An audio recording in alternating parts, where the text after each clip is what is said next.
नमस्कार विद्यार्थियों, मैं हूं मनीष शर्मा। फिर से एक नई वीडियो के साथ।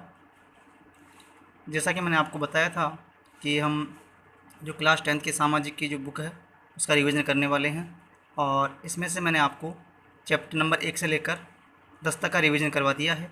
और उन चैप्टरों के अंदर मैंने आपको 1 से लेकर 4 तक इतिहास और 5 से लेकर 7 तक पॉलिटिकल साइंस और 8 से लेकर 10 तक भूगोल का रिवीजन करवा चुका हूँ। आज के वीडियो में है चैप्टर नंबर 11 से लेकर चैप्टर नंबर 13। तो अध्याय 11 ये आपके 3 नंबर का है। इसमें से एक क्वेश्चन बनेगा 1 नंबर का और एक क्वेश्चन बनेगा आपके 2 नंबर का। तो आप ध्यान से सुनिए और समझने का प्रयास कीजिए कि एक क्वेश्चन का 1 नंबर का क्वेश्चन कैसे बनेगा आपके। जैसे कि पूर्व का बोस्टन किसे कहते हैं? अहमदाबाद को कहते हैं। दक्षिण भारत का मैनचेस्टर किसे कहते हैं? कोयम्बटूर को कहते हैं, और कोयम्बटूर वर्तमान में तमिलनाडु में है। नोट छापने का कारखाना वर्तमान में कहाँ है? होशंगाबाद में है, जो वर्तमान में कहाँ है? एमपी में है। एक बोस्टन और है जिसे हम उत्तरी भारत का बोस्टन कहते हैं, और वो बोस्टन है कानपुर में, और कानपुर वर्तमान यूपी में। राजस्थान के उद्योगों की बात करें, सीसा दस्ता उद्योग है, सीमेंट उद्योग है, सूती वस्त्र उद्योग है। इनको 2 नंबर के हिसाब से लिखना है आपको। जैसे कि सीसा दस्ता उद्योग कहाँ पाया जाता है? जैसे कि चंदेरिया चित्तौड़गढ़, जावर देवारी उदयपुर में है। और सीमेंट उद्योग आपके सीमेंट नगरी आपके चित्तौड़गढ़ में है।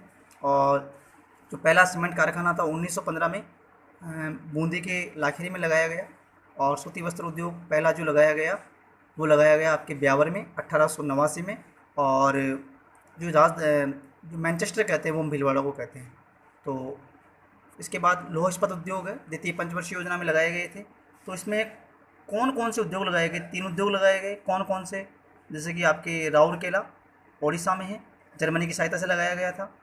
भिलाई छत्तीसगढ़ में है, रूस की सहायता से लगाया गया था। दुर्गापुर पश्चिम बंगाल में है, जो कि ब्रिटेन की सहायता से लगाया गया था।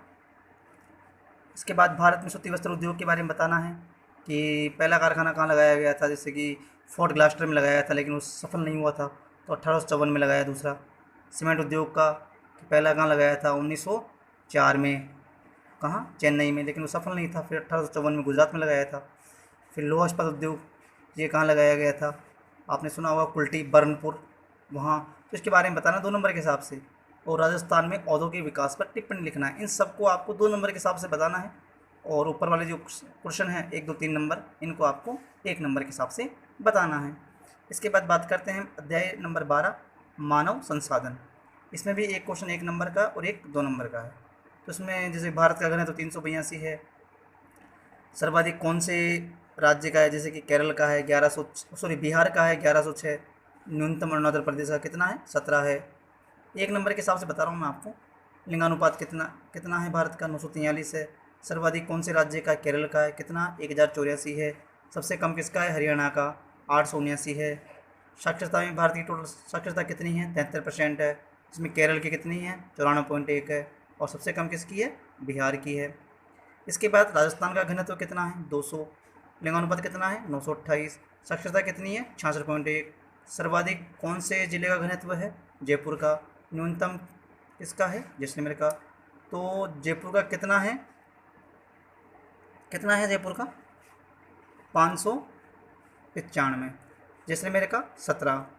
सर्वाधिक लिंगानुपात डूंगरपुर का है। डूंगरपुर का कितना है? 994 है।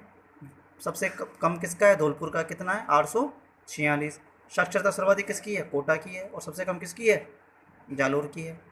इसके बाद में जनसंख्या नीति की 2 प्रमुख विशेषताएं बताइए कि जनसंख्या नीति की प्रमुख विशेषता कौन कौन सी है। इसके बाद जनसंख्या नीति क्या है, और राजस्थान की जनसंख्या नीति का वर्णन करना है। राजस्थान की बतानी है कि राजस्थान की जनसंख्या नीति में क्या हुआ था, सन 2000 में क्या हुआ था, उनके बारे में आपको बताना है। 2 नंबर के हिसाब से ये 2-3 सवाल बताए मैंने आपको, और बाकी आपको 4 नंबर के हिसाब से हैं, एक एक नंबर के हिसाब से हैं, ठीक है। इसके बाद चैप्टर नंबर 13 है, ये भी 3 नंबर का है, 1 नंबर और 2 नंबर। स्वर्णिम चतुर्भुज महाराज मार्ग, जो कि आपको 4 राज्य बताएं, जैसे चेन्नई है, कोलकाता है, मुंबई है। तो इनको जोड़ने वाला जो स्वर्णिम चतुर्भुज महाराज मार्ग है, पता ही है आपको। रेल परिवहन के बारे में बताना है, पाइपलाइन परिवहन के बारे में बताना है, जल परिवहन सस्ता परिवहन क्यों है इसके बारे में बताना है, वायु परिवहन के 2 लाभ बताने हैं, कि वायु परिवहन से क्या लाभ है, ठीक है। इंटरनेट के 2 लाभ बताने हैं और सीमांत सड़कों का महत्व बताना है। तो इन सब के बारे में आपको बताना है। 2-2 नंबर के हिसाब से ज़्यादा वो बड़ा वो नहीं है ज्योग्राफी के पार्ट में, तो ज़्यादा वो भी नहीं करना है आपको, सिर्फ आपको याद होना चाहिए 2 नंबर के हिसाब से।